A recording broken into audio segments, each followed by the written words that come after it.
If you try to get your finances in order and have been disappointed by the outcome, this series is for you. Today, we're here to discuss car loans, credit card debt, investing, and pursuing your dreams without breaking the bank.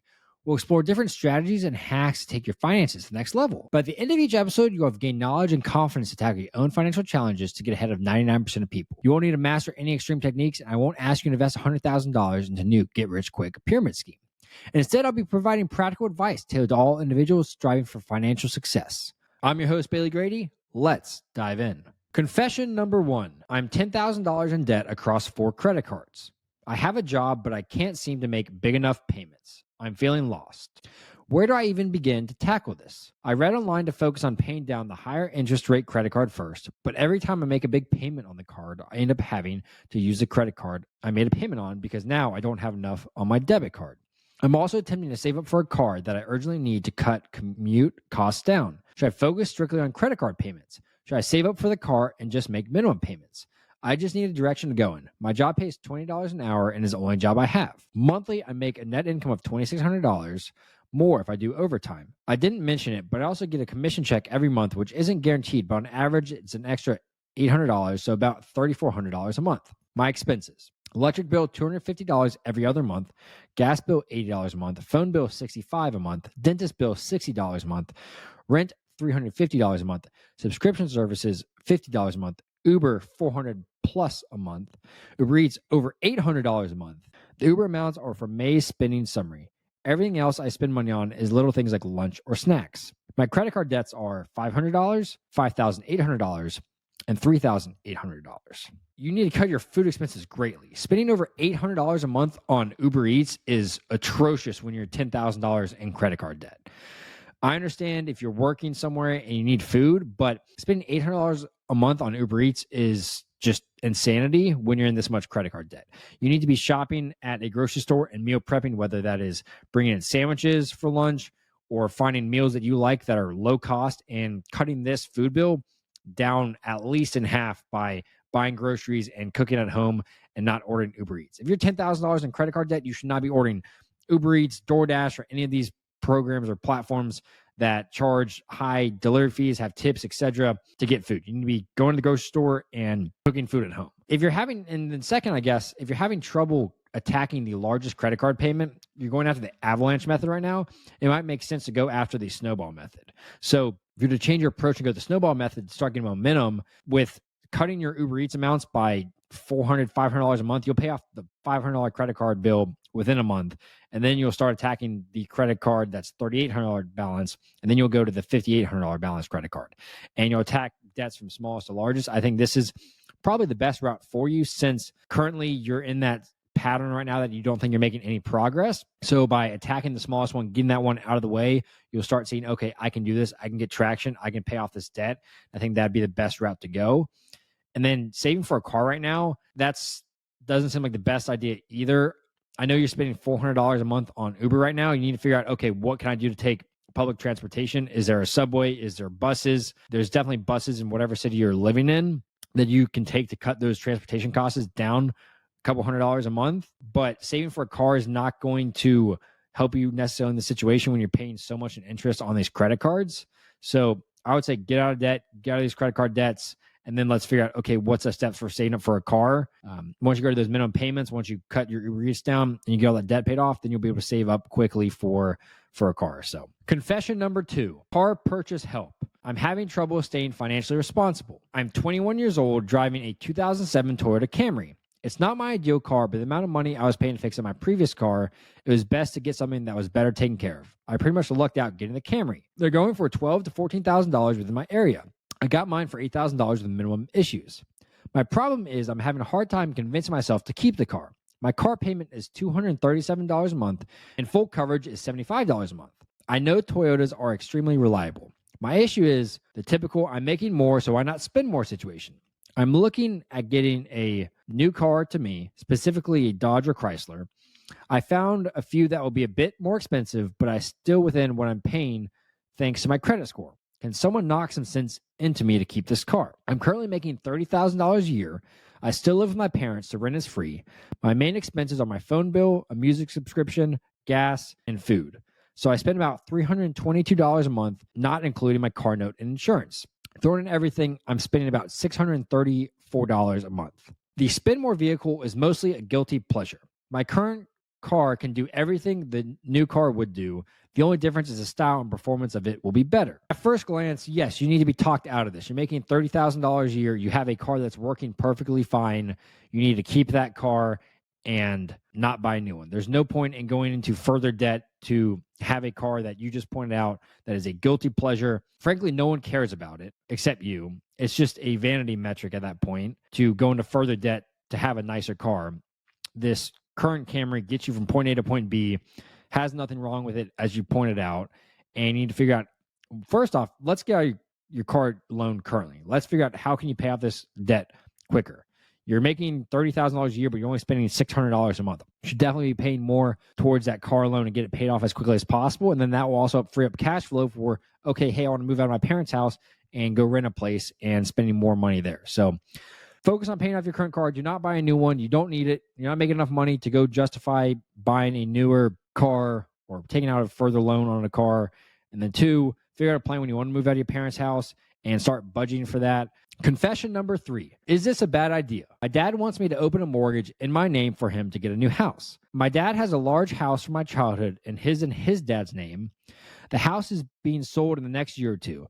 He is looking for new property and cannot get pre-approved due to his dad helping him pay for the current mortgage. He asked me if I can help by opening a mortgage in my name, solely for the buying process, which would then be transferred into his name after the sale of the new house. The current house is in a great school area and on Zillow for $800,000. I trust my dad and know he'll not do any shady business dealings with the new property. The house is a 50-50 ownership between my dad and his dad. $300,000 is left on the mortgage. My mom, his ex-wife, is a real estate agent and said my dad should transfer the current property to my name so he could rent it for me and he could get an investment property in his name for the new house. I have not said no. I just want more information and for him to get the best house possible. I'm worried since I'm young and looking to buy property in the future. Additionally, my boyfriend and I are moving in the next 6 months. And I do not know how this would impact the renting process. Furthermore, my boyfriend and I are looking to buy property together soon. I want the best for my family and for myself. Should I open a mortgage in my name for my dad? No, you should not. If you co-sign on that loan with your dad, then you're liable for all those payments. Your dad and his dad are in a very complicated situation owning that house 50-50. It sounds like right now, but your dad has equity in that house after the mortgage is paid off and they split that 50-50 about $250,000. Your dad needs to sell that house first, get his share from that, and then worry about buying a house himself after that. And otherwise, it's just going to put you in a sticky situation in your family with your dad. He can't currently pay the other mortgage himself, and his dad's paying for that. So if he can't get pre-approved for another loan himself, then he can't afford to buy that. So do not get yourself stuck in this situation. Help your dad get out of it by selling that other house, taking that money and rolling it over into a new property that your dad can afford by himself, and stay solely out of it. Also, in regards to transferring the mortgage from your name into his name after the sale of the other house, you can only do that if you refinance it, and that would have a lot of issues or a lot of fees accounted with it. Confession number 4, car loan help. 24.99% on a car loan is bad, right? It's been almost a year since I bought the car on a 50-month term. No, I'm not ending up on the streets or eating ramen. I really need the car, of course. Considering my options right now through a local credit union, what should I expect? Yes, 24.99% interest rate on this car is wildly high, just like a credit card. So you definitely need to look and call up local credit unions and see if you can refinance that down to around 6 to 8% and then start paying that off as quickly as possible. But 24% interest rate, 25%, you're just going to be chasing this thing all day and you're going to feel like you're never making any headway on it. Confession number 5, investment compounding. Settle an argument. I am in no way trying to do this, more so just trying to prove a point to my girlfriend. The argument: putting funds into a singular account will produce a greater overall outcome than if the funds were spread across multiple accounts. Assumptions: each account is invested in the same ratio of stocks. For the sake of this argument, option 1 is one account with $10,000 invested into the S&P 500. Option 2 is 2 accounts, $5,000 invested into the S&P 500 in each account. Both would reinvest dividends. After 10 years, would there be a difference in the overall value of each option? For example, would option 1 be worth more than option 2? No, there would not be any difference. At the time of buying the shares in the S&P 500, both of them would buy equally the same amount of shares into the index fund of your choosing, whether it's VOO or SPY, and you would own the same number of shares, which would then produce the same number of dividends, amount of dividends, and the same returns over that 10-year period. Whether you have $10,000 in one account or 10 accounts, if it's invested in the same exact index fund, it will produce the same amount of returns. Confession number 6, car purchase help. Is this a bad choice right now? I want to get a new car, but not sure long-term if I should. I have a car I owe nothing on, but it's old, worth nothing, and needs major repairs. I'm going to get a car for $27,000. I have zero debt, monthly bills and living expenses total under $500 a month. I can put $9,500 down on it, and I can finance remaining $18,000 over 60 months with a 6.25% interest rate. I make about $35,000 a year, and after the down payment, I have $15,000 in savings and $10,000 in my 401k. Is this a bad decision? Yes, this is a terrible decision, given you're making $35,000 a year in gross annual income.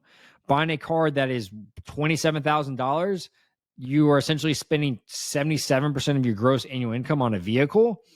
That is not good in any circumstances. If you're going to be buying a vehicle, have $15,000 in savings after the down payment, so you have $25,000 in savings right now, go buy an $8,000 car, a $10,000 car, pay cash for it. Don't have a car payment. Please don't do this. This is a bad choice. Car payment help. Pay off car or keep saving. I currently have about $40,000 in a high yield savings account that has a 3.92% interest rate. Makes about $125 a month in interest. Savings are the start of a home down payment in about 3 years. My car payoff is $13,000, or it'll be paid off in 3 years if I keep making the minimum payments. My car interest is 4.9% interest. I'll save $1,200 in interest if I go ahead and pay it off. However, if I pay it off, the savings will generate less interest. I'm wondering what the best move is, but I can't make the math work. Well, currently your car interest rate is 4.9%, which is a percent higher than your high yield savings account, which means that you're paying more in interest on your car payment than you are that money sitting in your high yield savings account. Also, with the high yield savings account, you're paying income taxes on that interest that's earning every single month as well. So you're not actually making $125 a month. You might be making more about $100 a month in interest after you account for taxes. You should pay off this car tomorrow. You have the cash to do it. You'll still have about $27,000 left in cash in your high yield savings account that you can start now putting your car payment towards that account every single month and allowing that to build back up even quicker. So pay this car off immediately. Your interest rate on your car loan is higher than your high yield savings account. Confession number 8, what to do with bonus. I'm going to be getting a mid-year bonus in July, which will amount to be about $30,000 after taxes. We currently have the following debt. Personal loan, $9,200. Credit cards, $19,500. Student loans, $31,000. IRS, $6,700. Medical, $1,380. We have $0 in emergency savings and are currently renting, and our rent is $2,100 a month. Our hope is to be able to get a home by early next year before our current lease expires and then rent increases again. Our current income is about $160,000 this year, including the above bonus. My initial reaction is to pay off the personal loan. It is a family member loan and the third biggest monthly payment next to rent and our car lease. Then the medical, put $5,000 in emergency fund and $7,700 towards a home down payment. Is this the right move, or does anyone have any suggestions? To start, you shouldn't even be thinking about saving for a home right now. You need to be attacking and paying off this debt. You have a negative net worth, so you should not be even thinking about buying a home. Homes will be a curse for you in this situation. You have no emergency savings. You don't have money for a down payment. And if the water line breaks or something breaks in the house, the AC goes out, you have no money to pay for that. And you should not be in a situation buying a house if you can't afford the emergencies, because those will come up no matter what. No matter what home you buy, you'll have emergency expenses that you'll then just end up putting on credit cards if you don't have savings for that. So you also didn't list your car debt on these loans as well, but it sounds like you do have car payments as well. But what I would do if I was you is I would take that $30,000, pay the IRS off completely, that's $6,700. You don't want to mess around with the IRS. I would then pay the credit cards off fully. That's another $19,000, and have those both fully paid off. That would leave you with about $4,000 left, which you could then pay off the medical bill. You'd have about $2,500 left, and then put about $2,000 towards the personal loan to start getting traction on that. And from there, you'd have this personal loan and the student loans and the car payments next. And I would do the snowball method in this route. So go after this personal loan first, go after the student loan. And then it sounds like probably a car payment is higher than the student loan, but I would start doing the snowball method for that in debt paid off and then start thinking about buying a home. Before you get all of this paid off, do not even think about buying a home. It will curse you more than bless you. Confession number 9, credit card debt help. I have $17,000 in credit card debt. If I pay it all off at once, will it hurt my credit score and can I recover from it? I have quite a bit of credit card debt, but I have the opportunity to pay it all off at once shortly. How badly will it hurt my credit score, and is it worth taking the hit so that I can slowly recover it back by using the card for gas and paying off immediately? My credit score is currently sitting at 685.